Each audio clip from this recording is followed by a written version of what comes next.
نحمدہ ونصلی علی رسولہ الکریم اما بعد فاعوذ باللہ من الشیطان الرجیم بسم اللہ الرحمن الرحیم قل ان صلاتی ونسکی ومحیای ومماتی للہ رب العالمین آمنت باللہ صدق اللہ مولانا العظیم وقال اللہ تبارک و تعالی فی شان حبیبہ بسم اللہ الرحمن الرحیم ان اللہ وملائکتہ یصلون علی النبی یا ایہا الذین آمنوا صلوا علیہ وسلموا تسلیما اللہم صلی علی سیدنا و مولانا محمد وعلی آلہ واصحابہ اجمعین۔ معزز سامعین، اور جس طرح بتایا گیا کہ خواتین بھی یہ آواز سن رہی ہیں، ان کو بھی عاجز مخاطب ہے۔ ایک چھوٹی سی بات معلوم کرنی تھی۔ انسان کی زندگی بھی ایک عجیب صورتحال سے دوچار کر دیتی ہے۔ کبھی ہماری توقعات بہت بڑی ہوتی ہیں اور ہونی بھی چاہیے۔ ہم نے ہل چلایا ہو،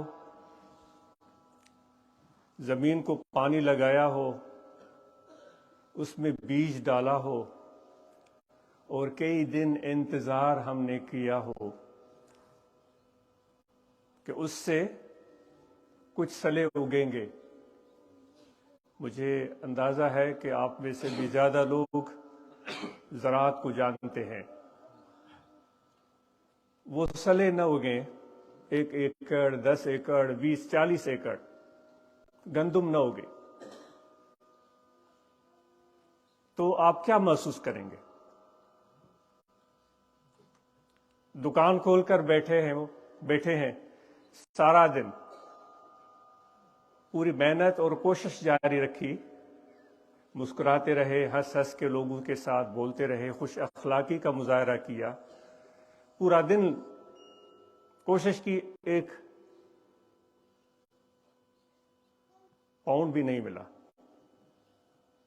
کیسا محسوس ہوگا؟ یہ کوئی جذباتی بات نہیں پوچھی جا رہی ہے، ایک حقیقت پر مبنی بات پوچھی جا رہی ہے۔ کیسا محسوس ہوگا؟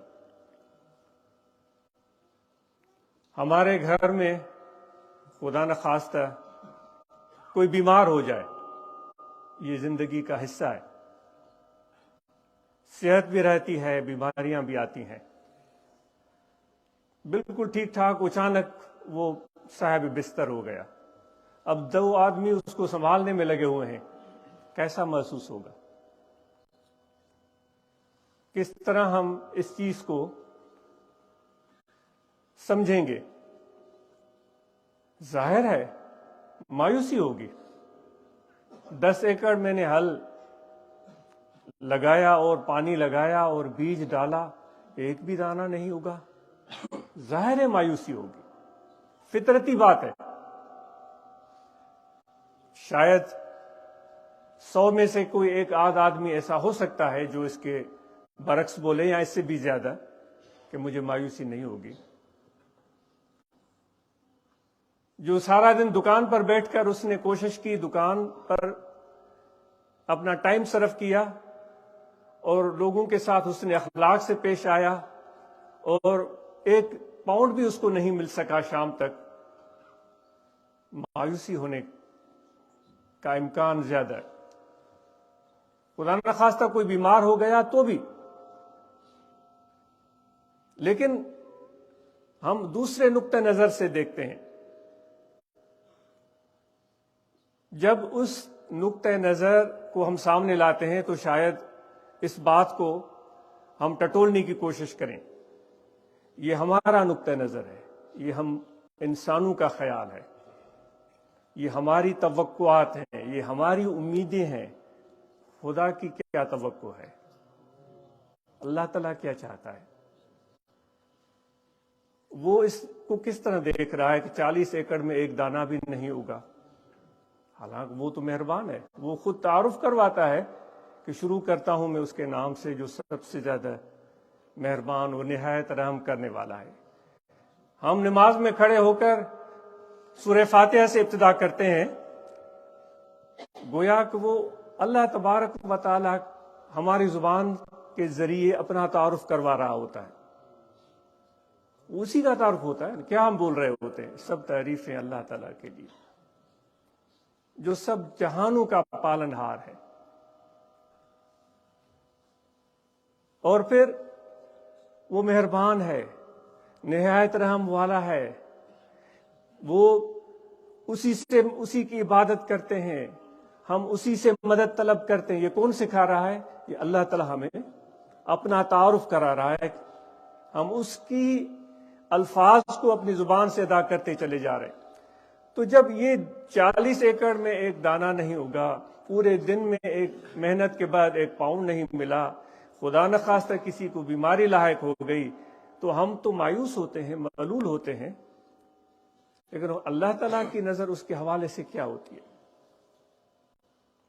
خدا اللہ تبارک و تعالیٰ کا ایک طریقہ کار ہے جو قرآن مجید میں وہ بیان کرتا ہے۔ سب نبیوں کا جو والد تھا ابو الانبیاء سیدنا ابراہیم علیہ نبینا علیہ الصلوۃ والسلام، فرماتے ہیں کہ ان کو سب چیزیں اچھی لگتی تھیں لیکن اپنے فرزند سے بڑا پیار تھا۔ سیدنا اسماعیل علیہ نبینا علیہ الصلوۃ والسلام کے ساتھ ان کی محبت، ان کا تعلق بے مثال تھا، بہت شفقت فرماتے تھے، بہت محبت کرتے تھے، جن کی وجہ سے یہ آج صفا و مروہ ہے، جن کی وجہ سے خانہ کعبہ پر ہم جاتے ہیں اور وہاں طواف کرتے ہیں اور وہ سنتیں ادا کرتے ہیں۔ تو اتنی عظیم اور بہترین ہستی، ان سے ان کا بہت پیار تھا۔ تو آپ نے وہ علماء کرام کی زبانی سنا ہوگا، تو آپ سب یہاں آنے والے ہیں، یہ بارہا سن چکے ہوں گے، اللہ تعالیٰ نے فرمایا تھا کہ اپنی پیاری چیز قربان کرو، تو پھر انہوں نے کچھ قربانی کی تھی، شاید میں حکم کی تعمیل کر چکا، پھر آیا کہ نہیں اور زیادہ پیاری چیز قربان کرو، تو وہ انہوں نے تعداد بڑھا دی۔ اس طرح بار بار خواب آتا رہا، پیاری چیز قربان کرو، پیاری چیز قربان کرو۔ ہم انبیاء علیہ السلام کا ذکر بڑی محبت اور شوق اور عقیدت سے کرتے، لیکن اس پر غور و فکر کرنے کی بھی ضرورت ہے۔ پھر آخر میں ان کو خیال آیا کہ بار بار یہ ارشاد آ رہا ہے کہ پیاری سے پیاری چیز قربان کرو، مجھے تو سب سے زیادہ عزیز میرا بیٹا ہے۔ تو پھر ان کو لے کر چلے تھے، آپ خود پڑھیں قرآن مجید کو، اللہ تعالیٰ اس واقعے کو بیان فرماتا ہے۔ لے کر چلے تھے، پھر شیطان کا تذکرہ آتا ہے، پھر وہ جا کر منا کے میدان میں پہنچے تھے اور پھر سوچتے جا رہے ہیں کہ اپنے بیٹے کو میں کیسے بتاؤں کہ میں کیا کرنے جا رہا ہوں۔ ان کو یہ کہا گیا تھا کسی دوست سے ملنے جا رہے ہیں، اس کی دعوت پر جا رہے ہیں۔ وہاں پہنچ کر اچھا وہ شیطان کا مکالمہ جو اسماعیل علیہ نبینا علیہ الصلوۃ والسلام کے ساتھ ہوا، آپ نے سنا ہوا۔ جب وہاں پہنچے ہیں تو انہوں نے آخر میں حضرت اسماعیل علیہ السلام کو یہ ارشاد فرمایا کہ میرے بیٹے تجھے پتا ہے کہ آج کیسے آنا ہوا ہے؟ آج تو میں تمہیں قربان کرنے کے لیے یہاں لے کر آیا ہوں، کیونکہ یہ خدا کا حکم ہے۔ تو حضرت اسماعیل علیہ السلام کے جواب کو ہم اور آپ نے سنا ہوگا، ان کو کوئی دکھ نہیں ہوا، ان کو کوئی خوف نہیں ہوا، ان کو کوئی مایوسی نہیں ہوئی، یہ نہیں کہا کہ کیسے ایک باپ اپنے بیٹے کو قربان کر سکتا ہے۔ انہوں نے کہا کہ یہ خدا کا حکم ہے، آپ ان کے نبی اور محبوب ہیں، یہ اسماعیل کی زندگی حاضر ہے، اس میں کوئی تکلف نہ کیجیے۔ بلکہ یہاں تک کہ اسماعیل علیہ السلام نے کہا کہ اپنی آنکھوں پر پٹی باندھ دیں، ہو سکتا ہے کہ جب آپ مجھے لٹائیں اور چھری چلائیں تو وہ پدرانہ شفقت نہ آپ کے دل میں آ جائے۔ یہ آپ نے سب باتیں سنی ہوئی ہیں۔ پھر انہوں نے ان کو اسی طرح سے لٹایا اور انہوں نے وہ چھری چلا دی، وہ اپنے فرزند کو قربان کر چکے تھے۔ اور جب یہ قربانی اپنے خیال میں کر چکے تو انہوں نے جب پٹی ہٹائی تو دیکھا اسماعیل علیہ السلام سامنے کھڑے مسکرا رہے ہیں، تو حیران ہو گئے تھے۔ اب سوچنے کی بات یہ ہے کہ یہ ساری مشق کیوں ہو رہی ہے کہ اللہ تبارک و تعالیٰ کو حضرت اسماعیل علیہ السلام کی جان اور خون کی ضرورت تھی، کیوں یہ مشق ہو رہی تھی؟ در حقیقت یہ ایک نقطہ نظر ہے۔ در حقیقت اللہ تعالیٰ کے نبی کی عظمتیں تو بہت اعلیٰ تھیں، ایک سے بڑھ کر ایک، لیکن جو سب سے بڑی حضرت ابراہیم علیہ السلام کی جو عظمت تھی وہ ان کی اطاعت تھی، خدا کی حکم کی بجاوری۔ ان کی جو خصوصیت تھی وہ توکل تھا، خدا پر بھروسہ۔ ان کی جو ایک خصوصیت تھی وہ صبر تھا، اور وہ اللہ تبارک و تعالی، وہ خود بھی اپنی خود شناسی ایک بہت بڑی معنی ہے۔ تصوف تو ہے اسی چیز کا نام کہ اپنے آپ کو پہچاننا۔ ہم تصوف میں کہتے ہیں کہ ایک عالم کبیر ہے، یہ پورا جہان جس میں اتنے بر اعظم ہیں، جس میں اتنے ممالک ہیں، جس میں اتنے سمندر ہیں، جس میں اتنے دریا ہیں، جس میں اتنے لوگ ہیں، یہ پوری دنیا یہ عالم کبیر ہے۔ صوفیاء کہتے ہیں کہ عالم صغیر بھی ہے، وہ تمہارا دل ہے۔ پوری دنیا کی جو خصوصیات اور معانی ہے وہ ایک طرح سے تمہارے دل میں سموئی ہوئی ہے۔ تو حضرت ابراہیم علیہ السلام کو اللہ تعالیٰ نے ہر خصوصیات سے نوازا تھا، وہ اپنے آپ کو بھی جانتے تھے، لیکن اللہ تبارک و تعالیٰ جانتا تھا کہ جو عظمت، جو مقام، جو شان میں نے اپنے نبی کو دیا ہے اس کو اللہ تو جانتا ہے، ابراہیم بھی اس سے واقف ہو جائے، وہ کتنی بڑی شان والا ہے۔ کیونکہ جب تک انسان اپنے اس صلاحیت کو استعمال نہ کرے تو اس کا پتہ نہیں چلتا۔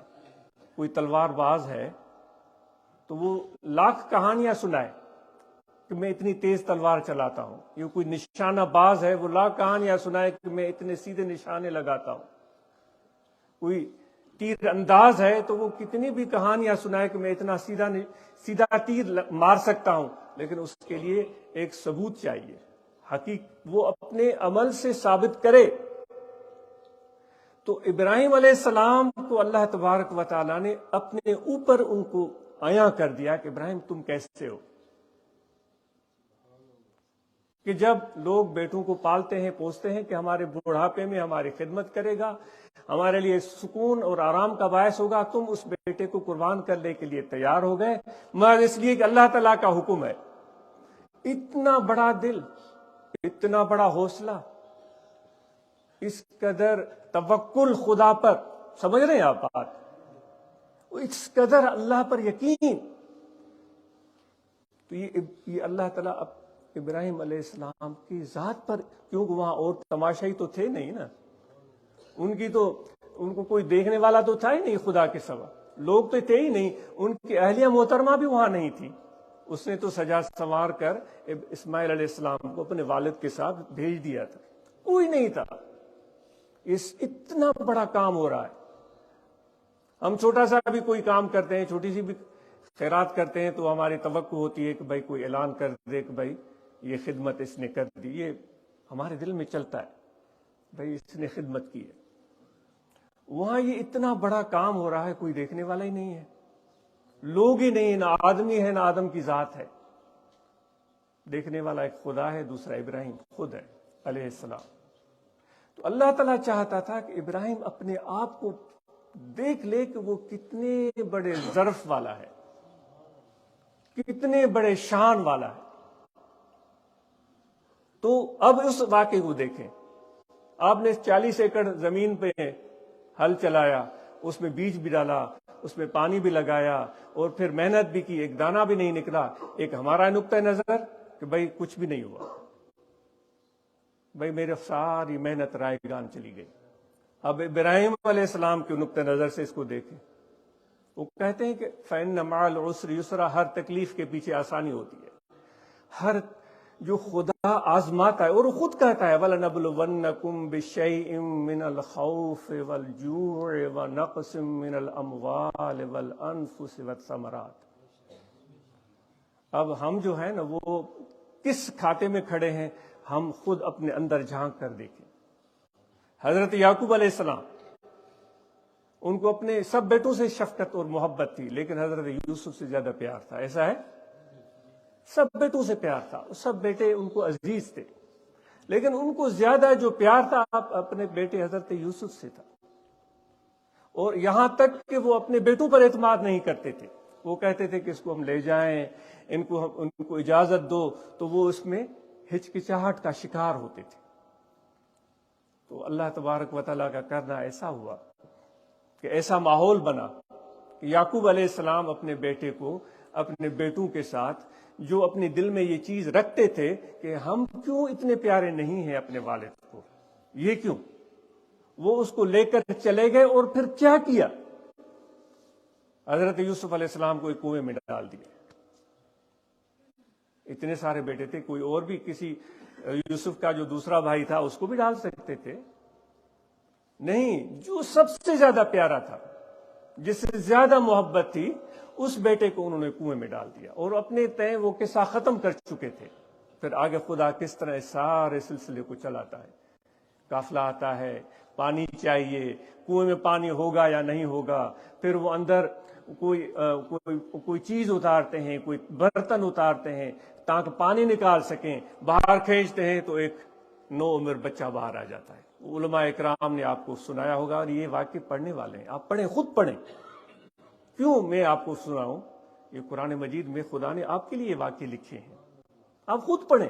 اگر میں سناؤں گا تو ہو سکتا ہے میں اپنی طرف سے کوئی چیزیں اس میں ڈال دوں، یہ خدا کا خط ہے آپ کی طرف، کہ آپ کو کوئی پیار بھرا خط بھیجے تو کیا آپ کسی اور کو دیں گے کہ وہ آپ کو پڑھ کر سنائے؟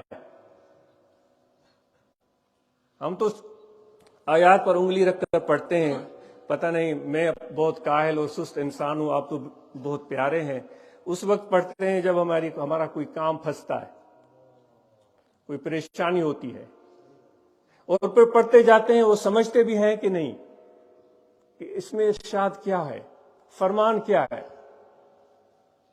تو بہرحال وہ حضرت یہ بات طویل ہو جائے گی، تو پھر آگے قصہ چلتا ہے، پھر وہ مصر کی بات آ جاتی ہے، پھر وہاں ایک الگ آزمائشیں آتی ہیں، جیل ہو جاتی ہے، اور بھائی وہاں پہنچ جاتے ہیں۔ تو یعقوب علیہ السلام اتنی محبت اور پیار اور شفقت محسوس کرتے تھے کہ ان کی آنکھوں سے آنسو نہیں تھمتے تھے۔ وہ کہتے ہیں پھر چل چلا کے معاملہ یہاں پہنچا کہ کنعان میں بیٹھا ہوا یوسف مصر جا پہنچا، پتہ نہیں کتنا دور تھا، فلسطین کا علاقہ ہوگا، کنعان یا کوئی ہوگا، آپ خود بہتر جانتے ہیں۔ پھر اچانک کہنے لگے کہ وہ آج مجھے یوسف کی خوشبو آ رہی ہے۔ کتنے سال بیت گئے، اب مصر کہاں رہا اور کنعان کہاں رہا، کتنے میلوں کا فاصلہ تھا۔ ان کے بھائی گئے تھے وہاں سے لینے کے لیے غلہ، اور یہاں بیٹھے بیٹھے کہہ رہے ہیں مجھے اپنے بیٹے کی خوشبو آ رہی۔ تو سعدی نے بڑی دلچسپ بات کہی ہے، ز مصر شبود پیراہن شمیدی۔ سبحان اللہ، اے یعقوب، تم نے مصر جو سینکڑوں میل دور تھا تمہارے گاؤں سے، کنعان سے، مصر سے اس کی خوشبو تمہیں کنعان آ رہی تھی، سینکڑوں میل دور۔ چرا در چاہ کنعانش ندیدی، چند میٹر کے فاصلے پر، گھر سے چند میٹر کے فاصلے پر کنعان کے کنویں میں تیرا بیٹا پڑا ہوا تھا، اس وقت تمہیں پتہ ہی نہیں چلا، تمہیں اس وقت خوشبو نہیں آ رہی تھی، ہے نا؟ یہ کنعان کے کنویں میں انہوں نے ڈال دیا تھا، تمہیں اس وقت پتہ نہیں۔ پھر شاید خود جواب دیتا ہے کہ ہمارا حال بھی عجیب ہے، وہ خود شاید جواب دیتا ہے، گہے بر تار میں آلہ نشینم، گہے بر پشت پائے خود نبینم۔ کبھی تو میں بہت بڑے سیر کرتا ہوں آسمانوں کے، وہاں تک میرے تصور کی پہنچ ہوتی ہے، کبھی میرا وہ حال ہوتا ہے کہ مجھے یہ پتہ نہیں ہوتا ہے کہ میرے پاؤں میں جوتی بھی ہے کہ نہیں۔ تو کہنے کا مقصد یہ ہے کہ یہ محبت جس سے ہوتی ہے وہیں سے خدا اس کو آزمانا شروع کر دیتا ہے، اور خدا بڑا غیرت والا ہے، وہ چاہتا ہے کہ یہ بندے سب سے زیادہ مجھ سے پیار کریں۔ جب ہم کسی اور کی محبت میں پھنستے ہیں اور پھر وہی ہمیں آزمائش آتی ہے، پھر ہماری چیخیں نکلتی ہیں، یہ کیا ہو گیا؟ یہ ہی کیوں؟ میرا بیٹا ہی کیوں؟ میری بیٹی ہی کیوں؟ میں کیوں؟ وہ کیوں؟ یہ کیوں کی بات تو ہو ہی نہیں سکتی جب بندگی کا توق گردن میں ہم نے ڈال دیا. میرے بھائیوں، بندگی کا توق جب ہم نے گردن میں ڈال دیا ہے تو پھر کیوں کی بات ہو ہی نہیں سکتی. جو غالب نے کہا ہے، جس کو ہو جان و دل عزیز تیری گلی میں آئے کیوں. اگر اتنی جان عزیز ہے اور اپنا سامان اور اپنا مال اتنا عزیز ہے تو پھر عشق کی گلی میں آتے کیوں ہو؟ تو اس لیے ہم جو ہے نا دو کشتیوں کے سوار ہیں اس وقت، اور ہم جو ہے وہ ایک طرح سے بڑے عاشق صادق بھی بننے کی کوشش کر رہے ہیں، خدا کا عاشق صادق. دوسری طرف دنیا کی لالچ بھی ہمیں نہیں چھوڑ رہی ہے، اور ہوشیاری سے اور چالاکی سے ہم کام کرنا چاہتے ہیں. تو یہاں جب خدا کی محبت اور عشق کا میدان ہے تو پھر ابراہیم علیہ السلام کو دیکھیں، حضرت یعقوب علیہ السلام کو دیکھیں.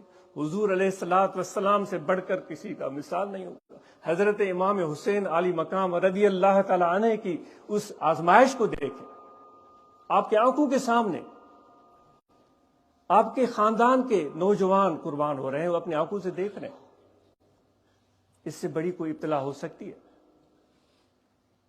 تو اگر ہم اور آپ سچے ہیں تو پھر خدا فرماتا ہے، پھر کہہ دیجئے کہ میری جو نماز ہے، میری جو قربانی ہے، میری جو زندگی ہے، میرا جو موت ہے، وہ اللہ کے لیے ہے جو سب جہانوں کا پالنے والا ہے. تو محبت اور عشق کا سبق یہ بہت عرفہ و اعلیٰ ہے، اور کامیاب ترین لوگ یہی ہیں. روز قیامت ایک ایسا معاملہ جو علماء سے سنا ہوگا کہ ابتلا کا عالم ہوگا، لوگ تکلیف میں ہوں گے، پریشان ہوں گے، گرمی اور تپش کا عالم ہوگا. حضور علیہ السلام فرماتے ہیں کہ ایک گروہ ایسا ہوگا جو عرش کے سائے تلے بیٹھا ہو، اور وہ وہاں مسکرا رہے ہوں گے، خوش گپیاں لگا رہے ہوں گے. فرشتے حیران کہ بھائی ابھی تو حساب و کتاب بھی نہیں ہوا، یہ کون لوگ ہیں؟ اور یہ لوگ ساری دنیا پریشان ہے اور یہ خوش ہیں، یہ وہاں مسکرا رہے ہیں. تو پھر اللہ تبارک و تعالیٰ ان فرشتوں کو فرمائے گا کہ دیکھو ان کو کہیں کہ جنت کا دروازہ کھل گیا ہے. یہ اس پر سوچئے گا.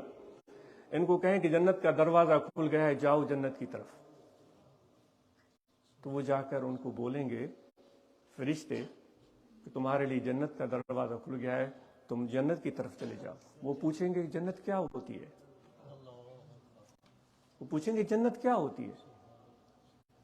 ہم تو انگلیوں پر گنا سکتے ہیں نا. آپ ایک کسی سے میری ہم عمر سے یا نوجوان سے پوچھیں کہ جنت میں حور، غلمان، انار، شہد، دودھ اور سیب اور حور عین، یہ ساری چیزیں ہمیں تو برزبان یاد ہے نا. ہم تو ٹھک ٹھک ٹھک ٹھک بتاتے ہیں. وہ کہیں گے جنت کیا ہوتی ہے؟ تو وہ آ کر کہیں گے یا رب العالمین، وہ کہہ رہے ہیں جنت کیسی ہوتی، کیا ہوتی، ہم نہیں جانتے.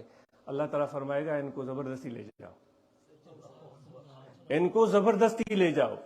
یہ سوچیے گا اس بات پر، اس پر غور کیجیے. یہ صرف قصہ نہیں عرض کر رہا ہوں، یہ ایک دل کی بات ہے. اللہ تعالیٰ فرمائے گا ان کو زبردستی لے جائے. تو ایک صوفی فرماتا ہے کہ وہ فرشتے اللہ تعالیٰ کے حکم سے ان کو زنجیروں سے باندھیں گے. ہم نے یہ تو سنا ہے کہ بھائی زنجیروں سے باندھ کر جہنمیوں کو جہنم کی طرف کھینچا جائے گا، یہ تو ہم نے سنا ہے. لیکن یہ عجیب بات ہے کہ ان کو کھینچا جائے گا زنجیروں سے باندھ کر جنت کی طرف. اللہ تعالیٰ فرمائے گا لے جاؤ لے جاؤ. تو وہ فرشتے اپنی پوری طاقت لگا دیں گے، وہ ان کو ایک تل کے برابر بھی ہلا نہیں سکیں گے. وہ کہاں بیٹھے ہوئے ہیں؟ اللہ کے سائے کے نیچے. وہ کہاں بیٹھے ہوئے ہیں؟ عرش کے سائے کے نیچے. وہ ان کو ہلا نہیں سکیں گے. وہ آ کر عرض کریں گے یا رب العالمین، ایسے لوگ تو ہم نے دیکھے نہیں، جتنی طاقت تو نے ہمیں دی ہے ہم نے پورا زور لگایا، ان کو ہلا نہیں سکے. اللہ تعالیٰ فرماتا تھا یہی تو بات میں تمہیں دکھانا چاہتا تھا کہ میرے عشاق کو دیکھو، میرے ساتھ عشق کرنے والوں کو دیکھو. میں یہ چیز آپ کو بتانا چاہ رہا تھا. ان کو اللہ تعالیٰ فرمائے گا ان کے کان میں جا کر یہ کہو کہ جنت میں اللہ تعالیٰ کا دیدار ہو رہا ہے. تو وہ جا کر فرشتے ان کے کان میں کہیں گے کہ تم آپ پوچھ رہے تھے جنت کیا ہوتی ہے, تو ہم آپ کو بتا رہے ہیں کہ اللہ کہہ رہا ہے کہ تمہیں اللہ کا دیدار ہوگا. وہ رقص کرتے ہوئے اٹھیں گے, وہ ہنستے ہوئے اٹھیں گے اور بھاگتے ہوئے اٹھیں گے اور جنت کی طرف جائیں گے. کیوں جا رہے ہیں؟ وہ کسی اور چیز کی خواہش نہیں ہے جس کی ہمیں خواہش ہوتی ہے, وہ خدا کے دیدار کے لیے جا رہے ہیں. تو یہ ہوتا ہے ایک عشق والے کی جذبات کا عالم, اس کی محبت کا عالم. اگر ہم اور آپ زندگی کا مزہ جاننا چاہتے ہیں تو اس محبت اور عشق کو اپنے دل میں پیدا کرنے کی ضرورت ہے. تو یہ دوستو یہ ایک ایسا سلسلہ ہے جو ہزاروں میں سے لاکھوں میں سے کسی ایک کو ملتا ہے. کیونکہ ہم تو چھوٹا سا بھی کام کریں. یہاں بھی شاید ہم آئے ہیں, بہت سارے مجھ جیسے یہ سوچ کر آئے ہوں گے کہ بھائی میرا یہ کام ہو جائے گا, مجھے یہ فائدہ ملے گا. ہو سکتا ہے مجھے یہ تو واقعہ جو ہے نا, وہ جو سنا ہوگا کہ جبل کو کاٹنا ہے, دو حصوں میں بانٹنا ہے, ملے گا ایک پیسہ بھی نہیں. سمجھ رہے ہیں؟ ایک ٹکا بھی نہیں ملے گا. اب کوئی اٹھائے گا ہتھوڑا اور شروع کرے گا جبل کو دو حصوں میں کاٹنا. فرحات کی بات سنی ہے کہ وہ اپنے محبت میں اتنا مست تھا. ایک شخص یہ واقعہ سنا ہے, اتنا مست تھا کہ اس نے جبل کو اپنے ہتھوڑے سے توڑ دیا تھا.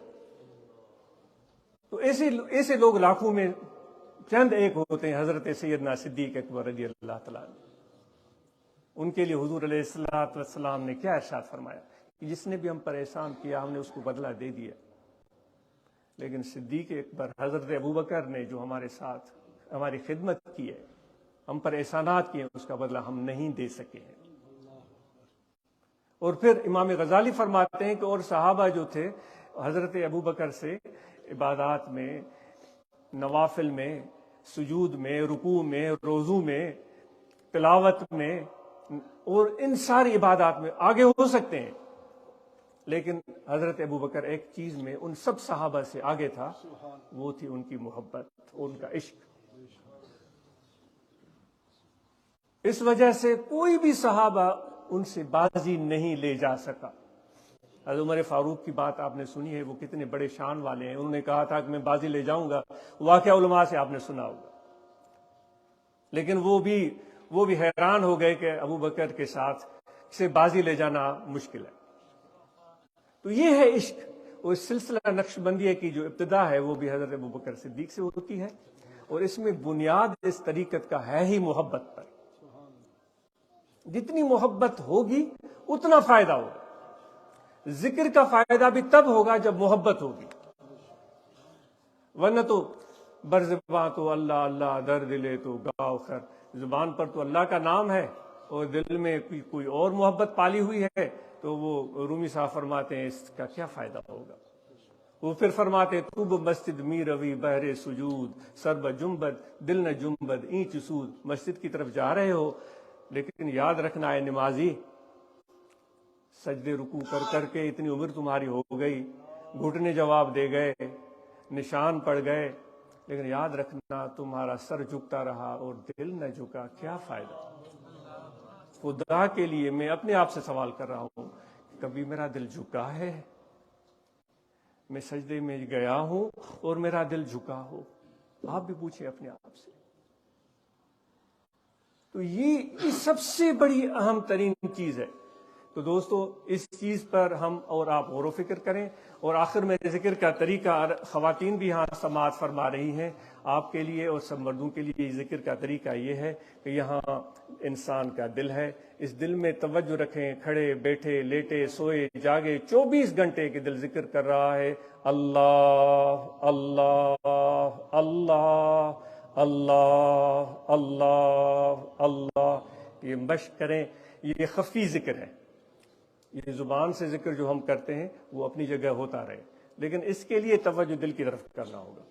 عشق کی جو بات ہوتی ہے وہ بھی دل سے ہوتی ہے، وہ اس کا تعلق دل سے ہوتا ہے، وہ ایک محبت کا جذبہ ہوتا ہے جو دل میں ایک موجن ہو جاتا ہے، باقی ساری چیزوں کو وہ خاکستر کر دیتا ہے، وہی ایک جذبہ غالب آ جاتا ہے سب کا. تو یہ بھی اللہ کا ذکر قلب سے کریں، وہ توجہ دل میں رکھیں. اللہ اللہ اللہ اللہ اللہ اللہ، اور مرشد کامل کے ساتھ نسبت اور تعلق قائم کریں، کیونکہ یہ ذریعہ ہے حضور علیہ الصلوۃ والسلام کے فیض کو پانے کا.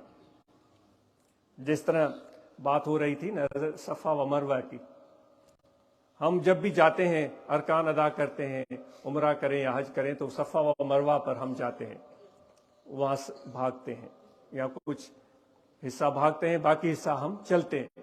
کیوں؟ وہ اللہ تعالیٰ کی ایک پیاری بندی حضرت اسماعیل علیہ السلام کی والدہ بی بی ہاجرہ رضی اللہ تعالیٰ عنہ، انہوں نے وہاں پر دوڑیں لگائی تھی، وہاں پر وہ چلی تھی، تو وہ جو پتھر تھے وہاں لگے ہوئے، پہاڑ تھے، وہ اتنی عظمت والے ہو گئے کہ ہر انسان جو بھی حاجی ہو، جو بھی ہو، جب تک وہاں پر جائے گا نہیں، نہ اس کا عمرہ پورا ہوگا نہ اس کا حج پورا ہوگا. تو بظاہر تو وہ پتھر ہے، تو جو اللہ تعالیٰ کی محبت اور تعلق میں آ جاتے ہیں وہ بھی خدا کی نشانی بن جاتے ہیں. تو ان سے جب محبت ہماری پیدا ہو جائے تو پھر فیض ملتا ہے. تو مرشد کامل سے نسبت رابطہ قوی ہو، اور دل میں اللہ کا ذکر اور مرشد کا تصور ایسے کریں جیسے مرشد کی بارگاہ میں بیٹھے ہوئے ہیں، ان کے سینے سے وہ فیض محمدی، وہ نور روشنی میرے دل میں آ رہا ہے. اور ہم سب نماز پابندی سے ادا کریں، رمضان کے مہینے میں روزے رکھیں، زکوٰۃ ہم میں سے جس کسی پر واجب ہے وہ ادا کرے، حج جس کسی پر فرض ہے ہم میں سے وہ حج ادا کرے. اور باقی الحمدللہ جس طرح ہمارے نوجوان یہاں باہمی محافل منعقد کرتے ہیں، ڈربی کے دوست ہیں، سلاؤ کے ہیں، یہاں کے ہیں، یہ محفل بہت ضروری ہے.